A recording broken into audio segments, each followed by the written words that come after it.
We all know that domeless engines are not respectable, at least according to a certain someone. But why do some steam locomotives, including German ones, need up to 4 of them, just for the majority of them to disappear again on the final steam locomotives built? Because, and that's the first part of the answer, not everything that looks like a dome is actually part of the boiler, technically speaking. While British locomotives usually had multiple sandboxes directly above or below the running board, preferred railways with a larger loading gauge, generally one centrally mounted sandbox, a sand dome, on top of the boiler. Easily identifiable as such by the either vertical or diagonal sandpipes attached to it, as long as they are not hidden underneath the boiler cladding, of course. But not all of them were actually dome-shaped. Often they were simply boxes after all. Where particularly many wheels had to be sanded, however, like with the 5-coupled Class 50, were sometimes 2 used instead.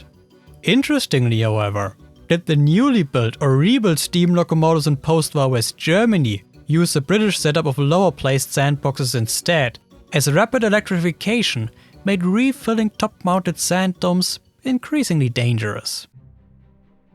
Now, with half of the domes down, what are the other 2 for? One, of course, the back one, is the expected steam dome, where the freshly produced steam is collected and enters the main steam pipe. The raised position of the pipes opening inside the steam dome, far above the boiler's water level, reduces the risk of priming, liquid water entering the main steam pipe and getting carried to the cylinders, where it might wash away lubrication and could cause severe damage, as it's practically not compressible. Our final dome towards the front, however, serves pretty much the exact opposite purpose: to feed new water into the boiler. Feeding through a dome rather than directly into the boiler allows for the water to be filtered first, freeing it from impurities, reducing corrosion, and lets the water slowly trickle into the boiler, reducing thermal stress.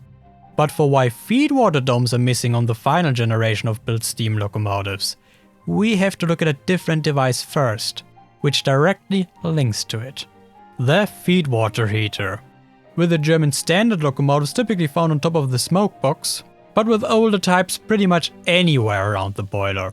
It serves the purpose to transfer otherwise lost heat from some of the cylinder's exhaust steam to fresh water, bringing it close to boiling temperature, drastically reducing thermal stress on the boiler when entering, and of course, lowering fuel consumption. Most of them are closed systems, meaning the exhaust steam does not come into direct contact with the feed water. The water is rather piped through the heater, where it receives the steam's heat through the surface of the pipes, therefore in true German fashion called Oberflächenvorwärmer, surface preheater. The preheated water gets then fed into the boiler through the aforementioned feed water dome. But with the post-war built or rebuilt steam locomotives in both parts of Germany, the closed feed water heaters were superseded by open systems, the so-called Mischvorwärmer, mix preheater, where the exhaust steam is directly mixed with the fresh water, reusing also the steam's water and enabling all of the reused steam's heat to re-enter the system, therefore increasing efficiency even further. But as reused steam is often contaminated with lubricants from the cylinders, include these heaters already themselves an elaborate cleaning apparatus. Thus, a dedicated feed water dome is no longer needed, leaving us once again with just the steam dome. This lack of a feed water dome is, however, not to be confused with the wartime locomotives, where it was usually just omitted, along with any feed water heater of any kind, as they didn't fare well in the Russian winter.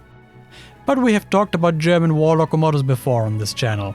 I will link you the respective playlist at the end of this video.